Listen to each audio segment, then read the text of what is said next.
If you have over $200,000 sitting stagnant in your bank, retirement account, or home equity, then you're literally losing money.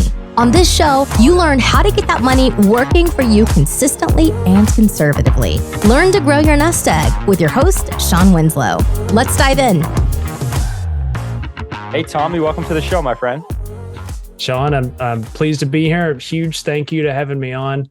You know, I took a listen to some of your other podcasts before I came on here, and you've had a lot of superstars on the podcast. And so I'm humbled and honored to be on here and have an opportunity to, add value to your listeners there.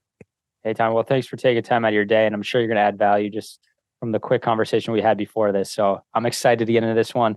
So to start, everyone loves a good, origin story. So what's Tommy's origin story? Where are you from? What was life like for Tommy growing up? And how did you get into doing what you're doing today? For sure. Yeah. So my name's Tommy Brant. I am a recovering electrical engineer, now full-time real estate investor. And I went full-time last August. I'm based out of the Nashville market. I've been here Thank you. I've been here for 13 years last January after graduating from Georgia Tech in 2008 and, wanted time to be looking for a job. So I'll just kind of leave that there. Hey, I graduated shortly after you, so I know how that feels. God, it's like 50 job applications and one person called me back. Yeah. And then you look at the job market today, and it's a little bit different with the reductions in force going on, but I still remember it like a year ago whenever everyone was hiring, and I compare that to when I was looking for a job. And I know, man. I started on the ground floor when I was in the financial services industry. I started like entry-level job. And then probably, I don't know, 3 to 5 years down the road, the people that they were hiring for the position I was currently at, were people right out of college. So they got to skip like three steps. And it's just because it was a completely different job market, It wasn't as tight, but yeah, I feel you on that. Yeah, no doubt.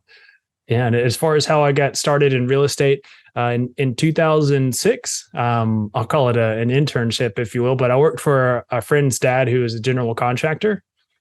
And so a lot of our time was spent making mobile homes rent ready.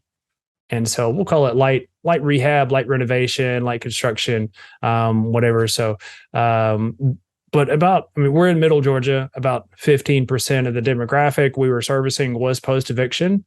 And so we're walking into these mobile homes and it looks terrible. Right? There's trash everywhere. There's used diapers in the corner. There's hypodermic needles in the other corner. And then by the way, the utilities have been cut off for a couple of weeks, and you're looking at your friend and you're like, who's going to open the fridge? Not it, and so it did a couple of things for me. So one, it built character. We'll just kind of leave it at that after going into some nasty fridges and you see some sweet potatoes that look like they're ready to grow another sweet potato. And then the other thing it did is it gave me the vision to see past all the clutter and know what the finished product is going to look like.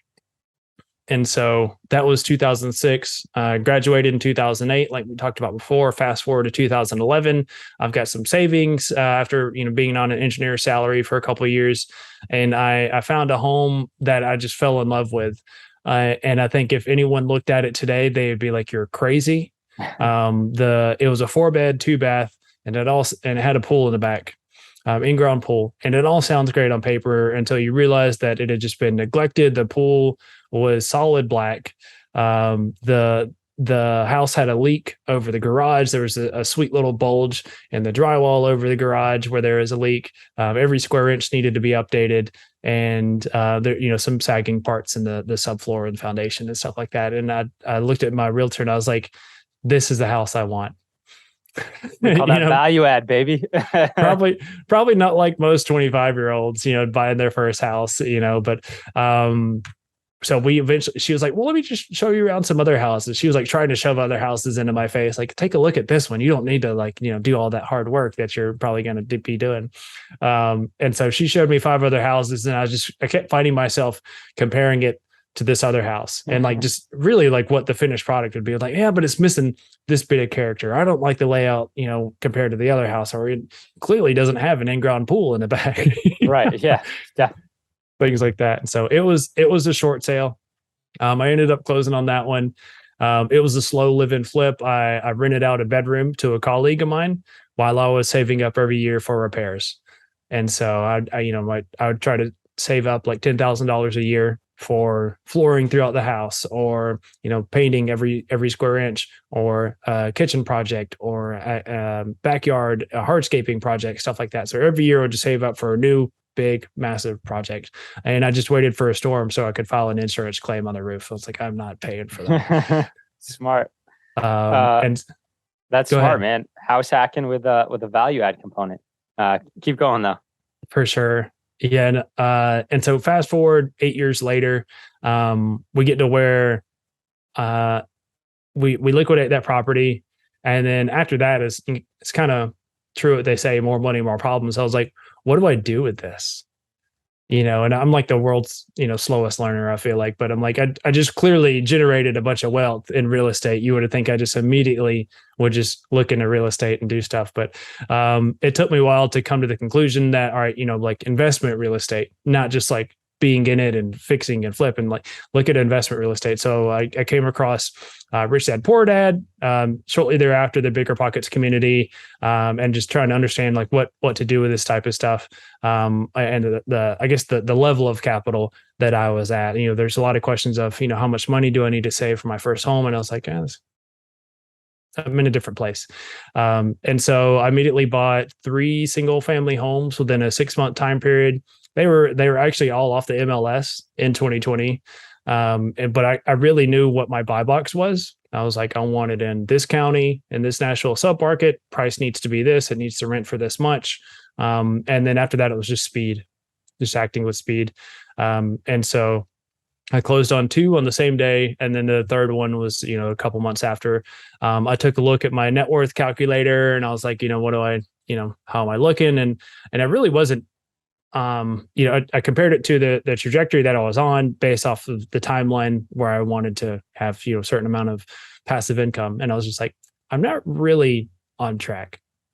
I wasn't really satisfied with where I was going. The conclusion that I drew in all of that was I needed more doors, but less driveways. And so initially when I started out, I was actually looking for quadplexes. And the thing where I was really struggling with is like, I can either invest in my backyard, which has no quadplexes, or I can invest in, a market, that is remote or distance. And initially I was planning on taking on self-management. And so that was really leaning towards it needs to be in my backyard. After 2 months of owning the first property, I was like, I'm giving this up. There's some other things in life that kind of dictated that, right? I just taken a new role. It mandated 14 hours a day of my attention. And I was like, I'm not going to compete with any other property manager when I need to like let emails and voicemails bubble up over lunch and then get to them, or, after work, like it wasn't working. And so, got a PM in there and like life was good. Actually, like after I got the PM, he's like, he got at least in like less than a month. Whenever we got the third one, he walked the property with me on the day of closing. And he's like, what do you want to do? And the kid's like, I know you're handy. And I was like, it's better if I don't do anything. And so we ended up getting it, small repairs, but getting a tenant in there in 3 weeks or so. I was actually budgeting for like a month and a half of reserves for, getting a tenant in there. But like, just like everyone was better than the last. Right. And so doing well there, but I really wish I could have started with a quadplex still. But the limiting belief that I had that kind of set me back, if you will, was that I needed to be close to it. Now I have 3 properties in 20 minutes range that I haven't been to in over a year and a half. That happens. Hey, I know how that is. That happens. So a lot of good that did me. And so, yeah, if you want to fast forward now, I came across multifamily syndication, saw how well that aligned with the skill set that I had developed being an electrical engineer, mostly on the commercial side of the business, mostly in sales, but also being in very technical roles, managing CRM databases, but also being on the service side of things, customer service side of things. So professional communications is the easy part for me. Managing expectations with the intent to exceed, increased amounts of transparency. All of that just kind of led me to the investor relations side of, not only that, right, but the investor relations side plus some of multifamily syndication. Since then, I've invested in 2 apartment deals, one in Louisville, Kentucky, another one in the Huntsville submarket. I'm invested in a new development deal as well in a Nashville submarket. I recently completed a joint venture for a 55-unit storage facility, also in a Nashville submarket. So just very well invested within a 4-hour drive of me. Any direction is kind of whatever I'm looking, except west. I'm not quite turned on to Memphis just yet, but I know people do stuff there, but it's such a street by street market that I feel like I got to put in so much work to understand what's going on with the market and the geography there, to where I don't know that I'll get the payoff that I want, but yeah, that's where I'm at now. And so I've been full time since last August. And so trying to, and I have a short term rental in Panama City Beach. We closed on that earlier this year in March. And so we have a lifestyle asset at this point. So nice. And so why did you add that to the portfolio? It's simply because it's a lifestyle. Yeah. And I really struggled with, is this shiny thing syndrome? Like, am I giving? I think all entrepreneurs do. Because the number one mistake is you try to build too many bridges in too many directions too quickly, and I'm like, I'm trying to be mindful of that. So I've got these long-term rentals, and they're doing okay. They're paying for themselves.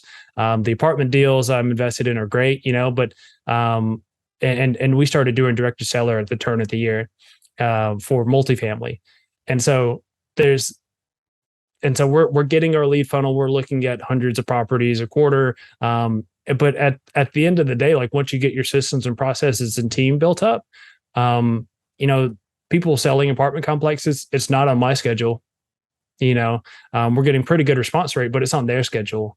And so I felt good that we had the right activity that was eventually going to lead to the right goals of, more acquisitions around multifamily assets. It doesn't help that it's arguably the most competitive commercial asset class out there. And we're in a very desirable market, being in around Nashville. And so to me, it felt a little bit like I was watching paint dry, with multifamily. It's just like we had everything lined up. We have a pipeline, but it's like I said, it's not on my timeline. And so I was just like, I was considering other more cash centric cash flow assets. And I'd known for some time that that's what short-term rentals are known for is, there's appreciation, sure, but there's also, I think that the number that I was given was that on average, across markets, across the entire US, short-term rentals earn 60% more than long-term rentals.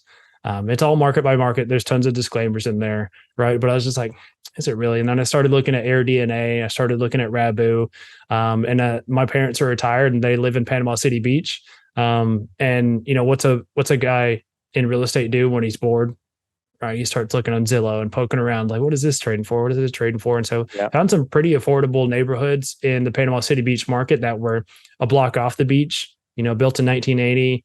And I was just like, this price point is pretty interesting compared to what I see the daily rate, and just minding economic occupancy and stuff like that. And it's like, this seems like a good deal. So then I just, out of, we'll call it boredom, but I was just like, I let myself be curious, and I was just like, well, we'll see where this goes. So I learned, I think I got like 3 different underwriting templates for short-term rentals, walked through a bunch of YouTube videos of how to analyze properties, very quickly consumed 3 different books on short-term rentals. And I still think Avery Carl's book on short-term rentals, published by Bigger Pockets, is the number one in just kind of giving you the well-rounded ecosystem of short-term rentals, what to look for, what to avoid, but also setting up your systems, building your team, that type of stuff. But then I started looking at those properties that seemed to be, low barrier to entry, but still renting consistently. They're kind of the middle of the market. They weren't intended for the 1% of the world.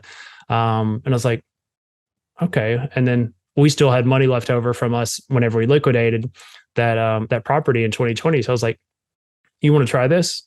By the way, we have a house like near our parents, like they could stop by if we needed to drop off a TV or, anything like that, or just have someone stop in.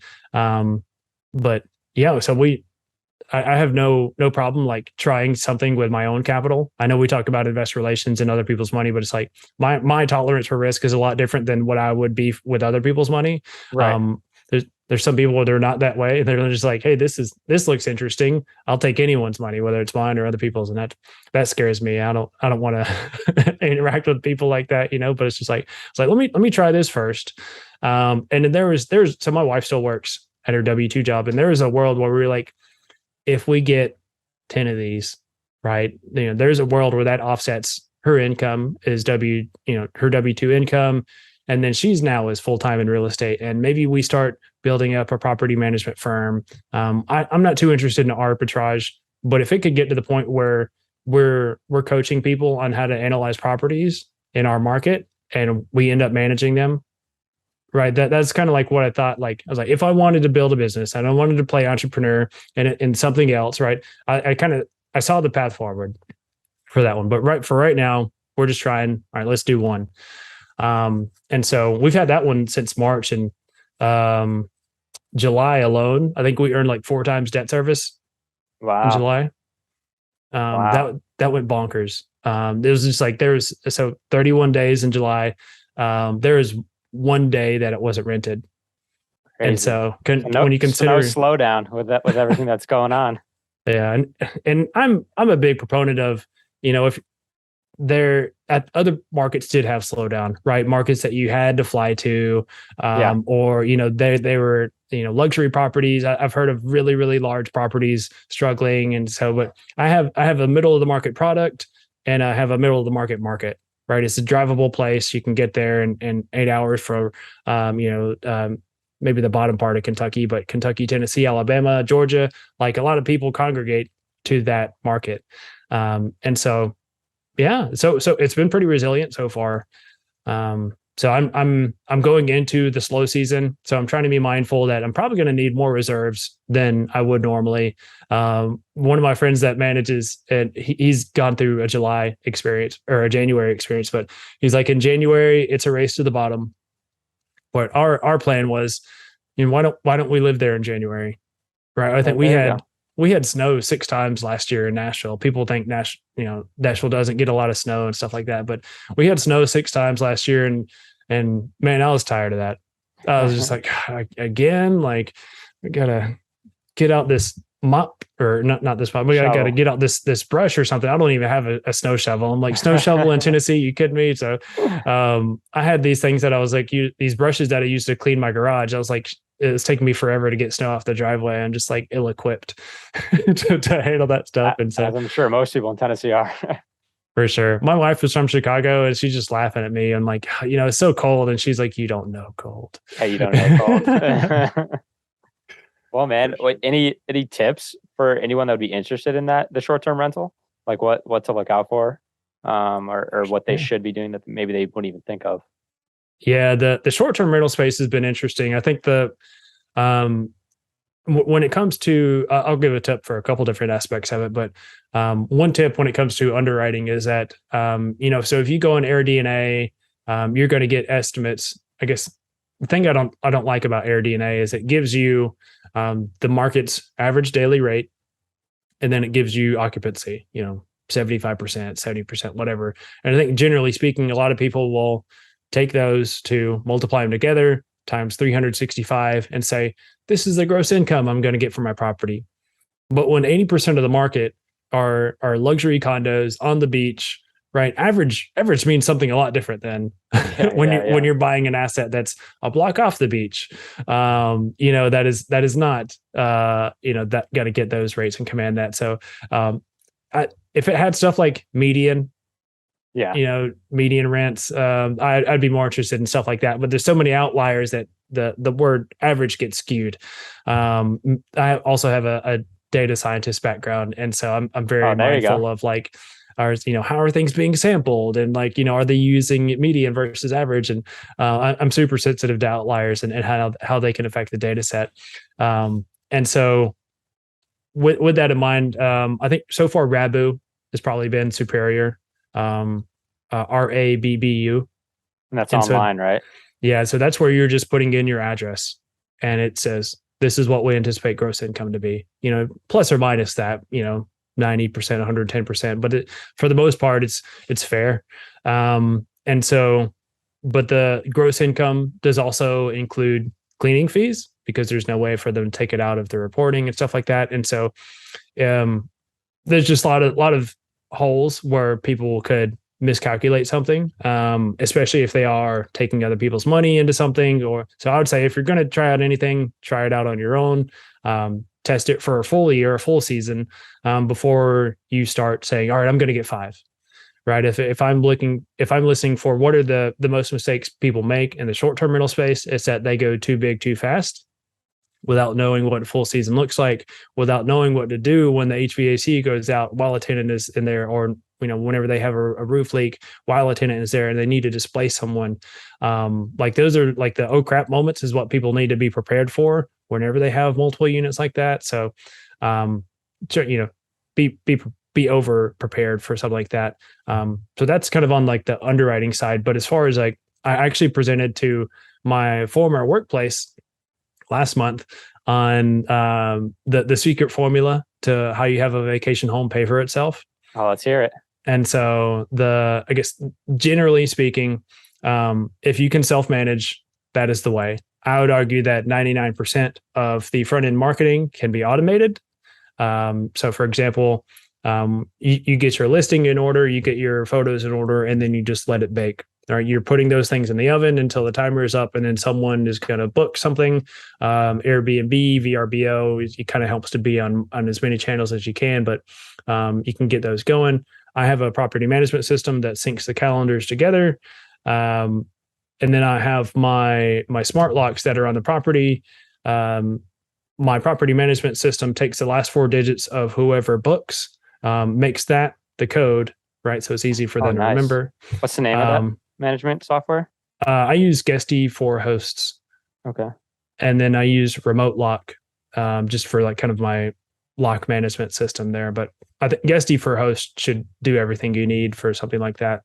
There's Guesty, and then there's Guesty for hosts. So if you just search Guesty, you're not going to find the same thing. But so that's pretty interesting. But it's funny it's similar to the self-storage space of like whatever software you get is going to dictate what hardware you can get, because they're kind of married together in partnerships and stuff like that. And so if I was using Hospitable, I'd probably have to use different locks, right? I'd probably have to use Yale locks or something like that. So just be mindful of make sure you got all your pieces to the puzzle figured out. I bought the locks first. Thankfully, the PMS that I use was, integratable with that. But I came to find out later that there's some there's some fine lines drawn around what can be integrated and what can't be. And so, so if you're self-managing, like I said, I think you can manage a lot. If there's any issues, there's no way to automate that. That's kind of all hands on tech. And that's where making sure your local team is, you have tier 1 through 3 of cleaners, you have tier 1 through 3 of handyman, right? People that are responsive, low cost. The cleaners need to be under market so that you can mark up the cleaning fee and make money on administrating the cleaner and stuff like that. And so if that's kind of the self-management aspect of it. The part that's not really well known is the vacation home loan or a secondary home loan. So let me compare it to an investment property loan first. So if you go say, hey, Mr. and Mrs. Bank, I would love to buy a property that is not my primary home. I already have a house, but I want to buy an investment property. They say, okay, great. Just give me 20 to 25% down. We'll get you taken care of. A vacation home loan is, hey, Mr. and Mrs. Bank, I'd love to buy a vacation home loan that I'll be staying at occasionally, visiting a couple times a year. It's in a vacation market. It's not anywhere near my primary residence. Can you help me get into this? They say, okay, well, bring 10% down and I'll get you taken care of. So that's one of those situations. And there's a lot more lender requirements along those lines. Like it has to be warrantable, which is a term dictated by Fannie Mae, Freddie Mac guidelines. So there's, duplexes, quadplexes, triplexes are automatically disqualified. Everything in a condo tail on the beach is automatically disqualified. So the property has to fit a certain criteria for something like that, but you can get started for a lot less out of pocket. Think of like a $300,000 townhome that's a block off the beach. You now only need $30,000 plus closing costs instead of $60,000 to $70,000 to close on an asset like that. So lowers the barrier to entry to get started on something like that. Your debt to income needs to make sense, right? You have to be bankable, all those other things. So it's more on your personal loan than it is you trying to get like a DSCR loan based on the asset. Well, that's handy. That's a game changer. And do most local banks offer that, or is it more like a niche product? I would say that there's a large number of them that will, but there's also one of the first. So the three investment properties that I bought here in the Nashville area, I went to the lender and I said, "Hey, can you give me a vacation home loan?" They said, "We don't fool with those." Wow. So there's some banks that won't. Some that they're just so well established. They're cookie cutter. They say, that's a little bit outside the box. I don't want to deal with it. But then there's other people that will take that on. For mine, I just chose a lender at the recommendation of the realtor. The concern was there's a lot of interesting things that happen in Florida, and there's some good old boy counties, and there's things that you need to navigate, and they didn't recommend out of state a lender for something like that. And so I went with it. I didn't have honestly didn't have a great experience with a lender in terms of like responsiveness and being proactive. And, like they're asking me for things they should be asking for the realtor. And I try to connect them and he's like, "Oh, you're not the client." And when they're talking to the realtor, they're like, "You're not the client. Like, I don't need to answer to you." And it's just like, you should be like, you should be making it as easy as possible on me. Like what kind of service is this? So I had I think we'll call it an outlier experience. Now, I would never recommend them. So, but still, I think generally speaking, there's a number of people that'll do it. What I'm coming to find though, actually after like the happy hour I went to last month, a lender was there. And so he was just like, "Yeah, whatever bank that's hosting this loan, they can be flexible, right? That one of the requirements is it needs to be 65 miles from your primary residence." He's like, it could be closer. Right. And so there's some things where they can be flexible on, some things where they can't.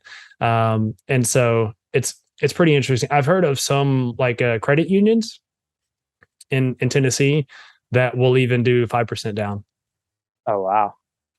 And so think about like $1 million cabin in the Smokies. Yeah.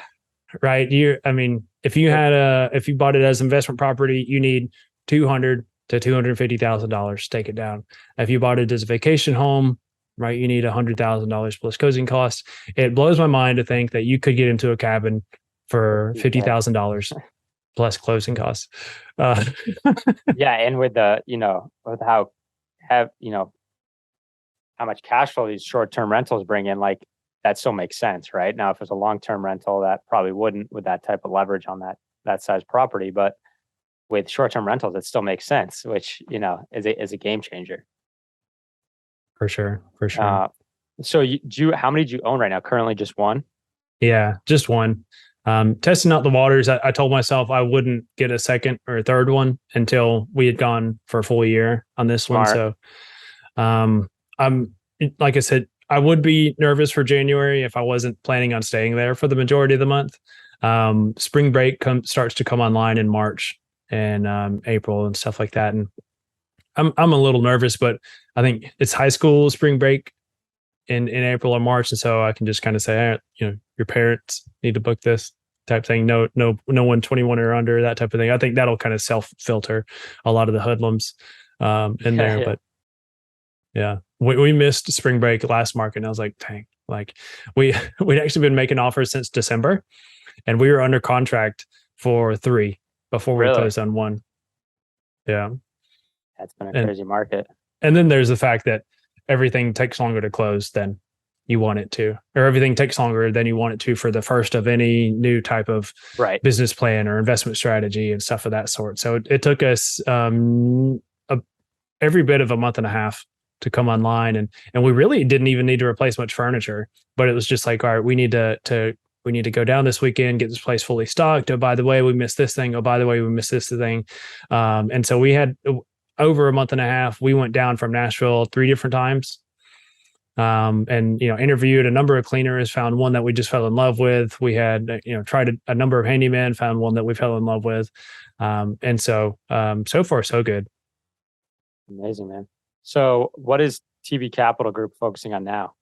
What is your primary focus? My day job. Yeah. What's the day job? For sure. Yeah. So we're focused on multifamily syndication. And so, I think I mentioned before, we've been doing direct to seller since the turn of the year. That really stepped up our game. If you consider a sales funnel from the top down, right, I need to be looking at so many deals to put out so many offers to get under contract, for so many to close on one, right? And, if I'm just waiting for stuff to come to market through Marcus and Millichap and Walker Dunlop and, all these small local brokerages, I'm not going to hit that number of leads that I need to offers to under contract to close. And so my conclusion after last year is like, I need to be making my own leads. And so that was kind of the impetus for us to start doing direct to seller. And so since then, I guess pretty good response rate overall, but we're doing it, I think, a little bit different than most people, I would say. Yeah. What do you do? Are you cold calls, mailers? What does that look like? Yeah, I think the generic blueprint for something like that is cold call, text message, follow up, email. I mean, maybe in a different order, but something of that variation, right? To whoever you can get. You may or may not skip trace, right? But you're using some data aggregator to understand who is the ownership group, and then you're hoping that you get to the decision maker, right? And so that's kind of the generic blueprint. It's all kind of built upon some idea of ask before you even give anything, right? So you're asking for a T12, you're asking for a rent roll so that you can give some type of firm offer. So we try to position ours as a give on the first touch. And so really our first touch is an offer letter. And really? So, yeah. And so there's a lot that leads up to that. I'll talk about the foundation of that one, but the idea is to give something first and then just have something to start a conversation. They may say, I don't want to sell this property, but I am looking to offload some other stuff in my portfolio. Or it's pretty interesting how that happens. Or I don't want to sell right now, follow back up with me in 3 to 6 months. Those are some of the types of responses that we've had. And just something in where it's like not in a competitive environment, right? Where we're pressed for time or anything like that. It's amazing. It's incredible being a part of these discussions. But the part that leads up to this, so I'll break it down, but we're using some data aggregator of some sort just to understand inventory. And so we're looking, our buy box is we're looking for 1980 or later build. We're looking for 30 to 200 units. And from Louisville to Huntsville, obviously Nashville is in between there. And then also East Tennessee. So Chattanooga and Knoxville are kind of too good to ignore, right? They're both fighting for third in the state in terms of population. And so whenever you're considering stuff like that, I need to know what inventory is, right? So I'm looking for addresses, I'm looking for unit sizes, I'm looking for year builts, I'm looking for owners. And so that helps us understand the inventory. And then the part that I think is unique, we're actually partnered with a broker. And so we say, okay, Mr. and Mrs. Broker, these are the properties that fit our buy box. Can you send us CoStar reports that give you rent comps, that give you sales comps? And so from those, you're trying to understand what are the properties that have top of market rents, right? And we pass on those, right? There's probably very, very little room to add value, right? We're looking for burnt out landlords. We're looking for neglected properties, mismanagement, that type of stuff. And so if you're at the top of the market, you're probably none of those. Right. Yeah. And so that's kind of our quick way to disqualify stuff. And so after that, we do a little bit more digging. If there's, the sweet spot that we found is there, $200 gap between current rents and market rents. That's just like a no-brainer. That's something we want to have a conversation with those types of people. And so after that, we make assumptions on expenses. We kind of have income, right? Based on what are they renting for in apartments.com, but also the report from CoStar. So we're making expenses of, either a dollar amount or a percentage of the income. So for some of our markets, we can do B and C class, maybe $4,500 a door, $5,000 a door in expenses is reasonable. If it gets to be older than 1980s, that needs to go up, right? You're just repairs and maintenance starts to go up a little bit, but or you can take a really lazy approach and just say 50% of my income is going to be expenses, or 45% of my income is going to be expenses if you're in kind of a low tax state like Tennessee. And then from there, determine your purchase price. All right, what is my NOI, cap rate, purchase price? And so that's kind of how we come up with the purchase price. We take what, probably like 90% of fair market value, and we put it out there, right? Knowing that it's human tendency to ask for more. So even if they're saying, hey, your number looks low, it's just like, oh, okay. Yeah, we could probably really sharpen this pencil if you give us a T12 and rent roll, and so it's pretty interesting. The last round that we did of follow-ups is just like, there was one response we got. He's like, I value my property at 14 million. And that was obviously way different than the offer that we put out there. It's like, oh, okay, well, can we get T12 and rent roll? And so getting access to that is going to give us a lot clearer picture of, are they being unreasonable, or is that fair? Can we make that work for our investors and, aiming for 15 to 20% annualized returns?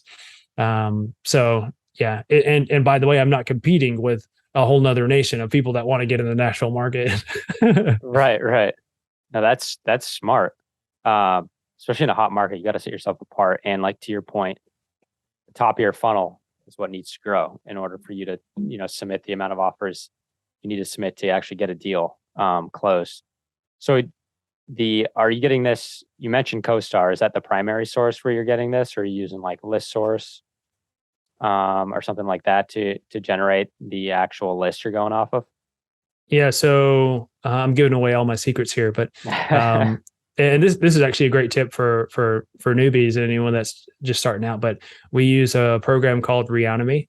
Yes. Yep. And so they're the only aggregator I found that gives a free trial, actually. So Reonomy will give you a 7-day free trial, as long as you have a phone number that is not voice over IP based, and you have an email. They make sure there's no duplicates of that. So whenever your timer starts on that 7-day trial, like, you need to be exporting like as much as possible. Yeah. The first time I did it, I exported 600 properties worth of data in an afternoon. Wow. And then I gave it to a VA and I said, please put this in Excel format for me. Thanks. Yeah. And so I got my Saturday back for $30 worth of work. And I didn't, CoStar. Yeah. If you don't know pricing, CoStar is a mortgage, by the way. Reonomy, I think it ranges from like, $500 to $800. It depends on how much you want to export every month. So it varies, but we'll just say less than $1,000 a month, but still like a substantial burden, financially, definitely. if you want to do that. And so we've paid for that for a number of months, but really just to export everything that we wanted for asset classes that we were interested in. And so, but like I said, for people just starting out, you can get a trial. You're limited to 50 exports in any given map whenever you do something like that. But you can zoom in, get 50, zoom in somewhere else, get 50, zoom in somewhere else, get 50. And it just becomes really, really simple to handle. So Reonomy has been our initial source just to understand what is inventory that is in the buy box that we're looking for. And if people are getting started or they're figuring out like, where do I focus and stuff like that, it has to be market first, right? Step one is get educated, right? How do you analyze deals? How do you analyze markets? Blah, blah, blah. What KPI should I be looking for? Population growth, job growth, median household income, median home price, right? Crime rate. Figure all that out. Figure out what market supports those criteria that you want. After you've got your market, then just build a team around the market. Like, that is the blueprint for succeeding in real estate.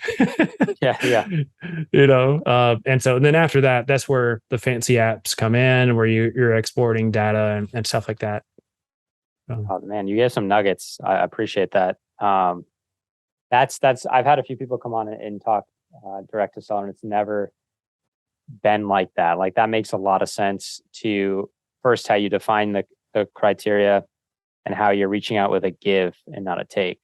I think that's important because everyone's sending out mailers or some type of cold call, asking, you want to sell, you want to sell, you want to sell.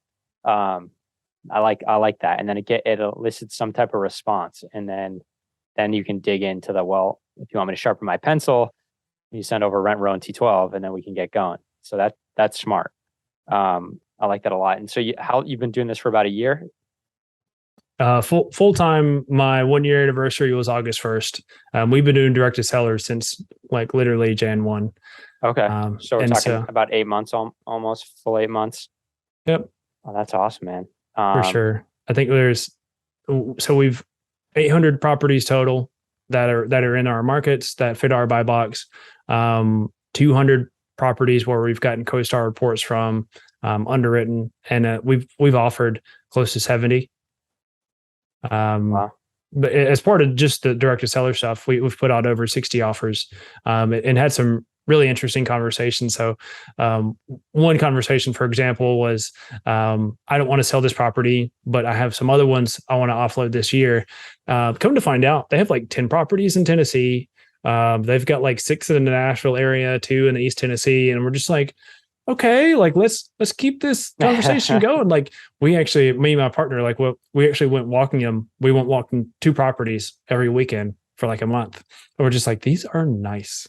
Like they're all like 100+ units, like kind of B class. And are just like, these are really good. One was like a townhome community that we just fell in love with. And so we're really going to push for that one next time that we talk. But yeah, it's interesting conversations and things that you wouldn't think happen, right? I think there's a couple criticisms in direct to seller in general. One is just like, if you're offering on anything over 50 units, you're wasting your time, right? Because you're probably talking to a sophisticated investor group.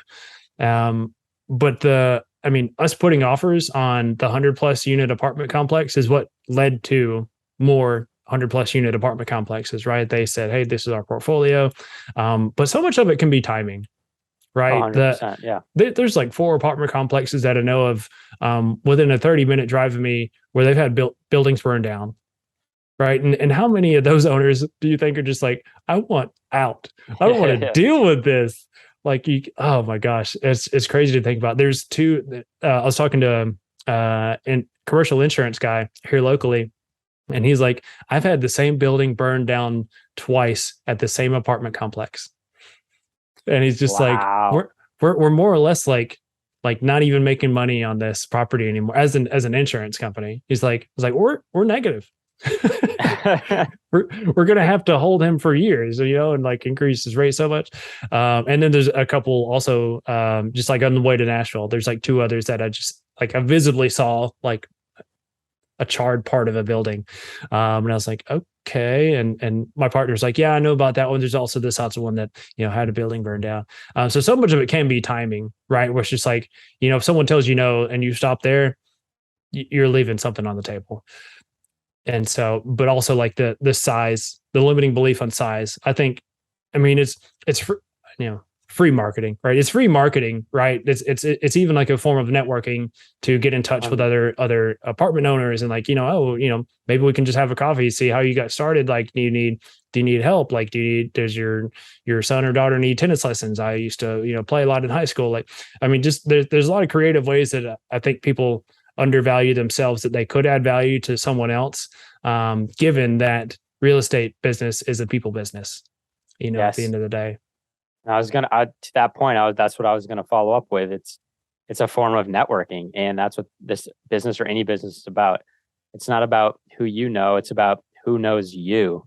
You want to be top of mind. So that guy might say, "No, I don't want to sell this property." Yes, you're looking at other ones of his properties, but what happens when he does want to sell that? He's probably going to think of you first and come to you, and that's what it's about. So I feel like a lot of people that start off direct to seller type of marketing and don't continue it is because they get so many no's and get frustrated. But this is like yes, you can get a quick hit, but I think it's more of a long-term play whereas you're really going to reap the benefits. For sure.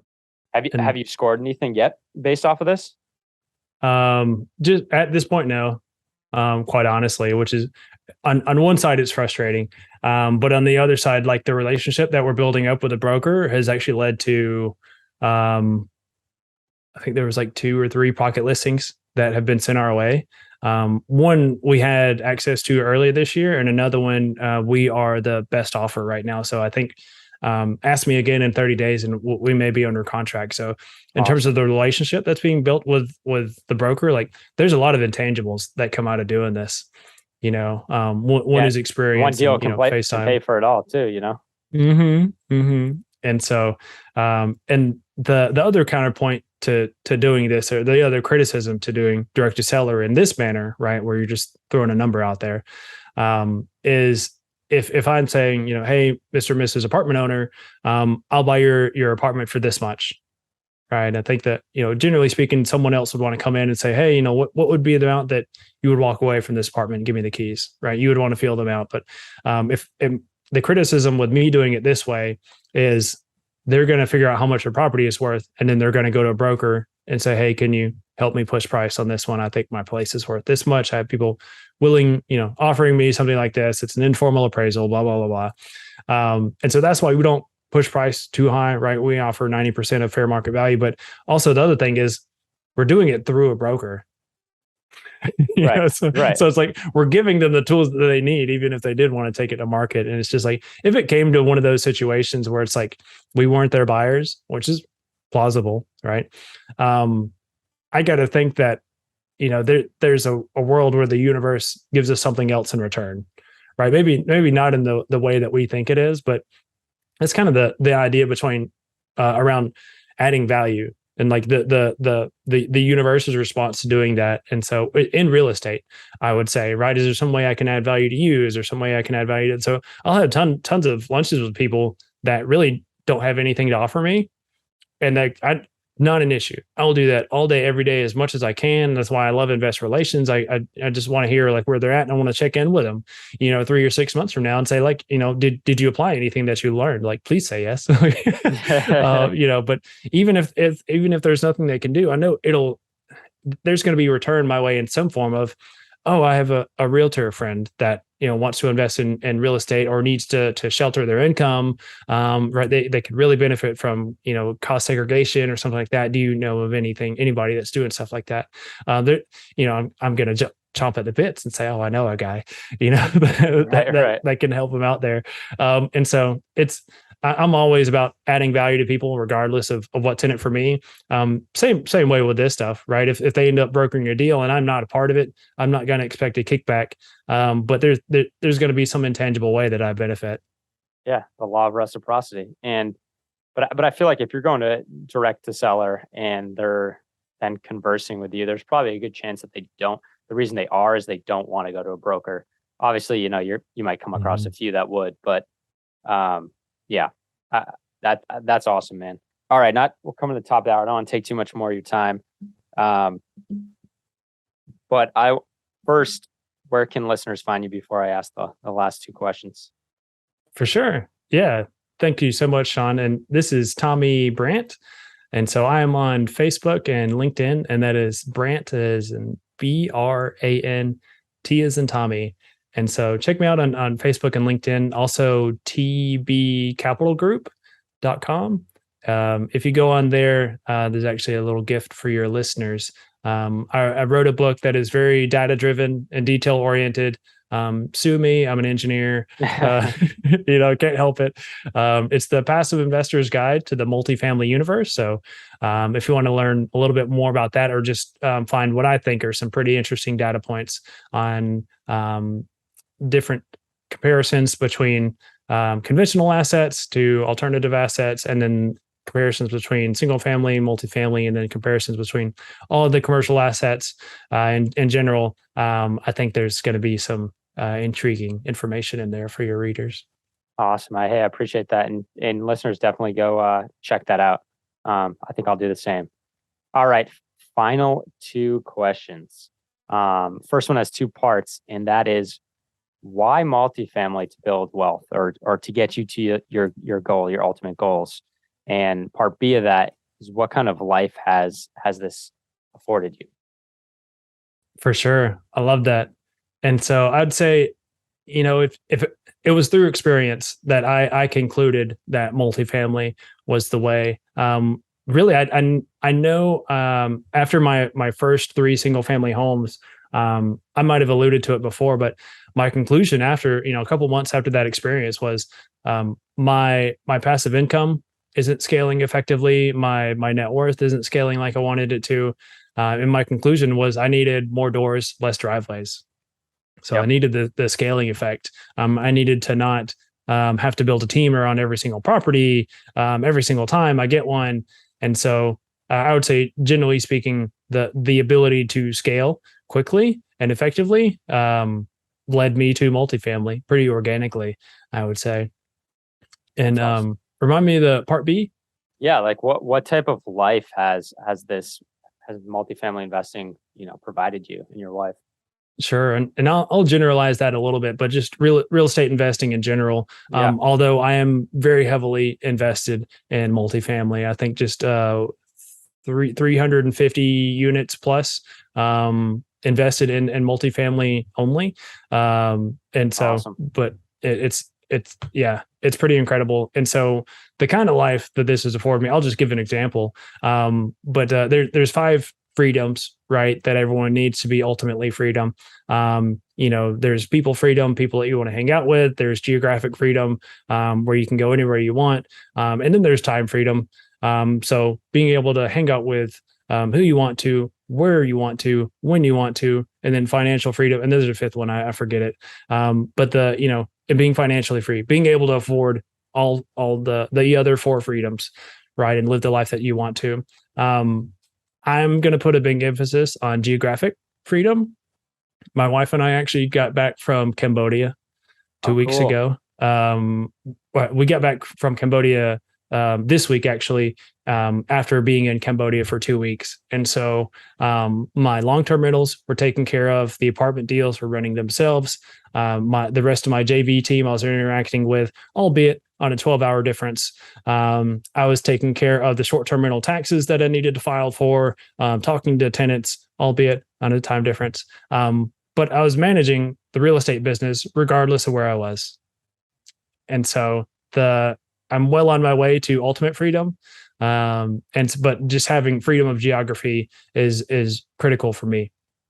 Well, that's awesome, man. And that's really the cool thing about, real estate investing is that you can tailor it to fit whatever your goals are, but also what financial freedom is to you. You can completely tailor that to it from, I tell the story all the time is that when I decided to go heavily into real estate and leave finance was I wanted to, create a business. First, I wanted to create the ideal life that I wanted and then create a business around that. And that involved one, obviously the money to fund it, but the flexible calendar, time. So I could go where I wanted to go, be with the people I wanted to be when I wanted to be there. And that's hands down, that's what real estate provides. You see it time in and time again. So yeah, I agree with you 100%. All right. Last question, Tommy. If I was to give you a time machine and think back, you go back to younger Tommy, maybe the one that was just graduating college. It was tough out there trying to get a job. And since this is also a personal finance show, we talk about personal finance every Friday. What is one piece of financial advice you'd give your younger self?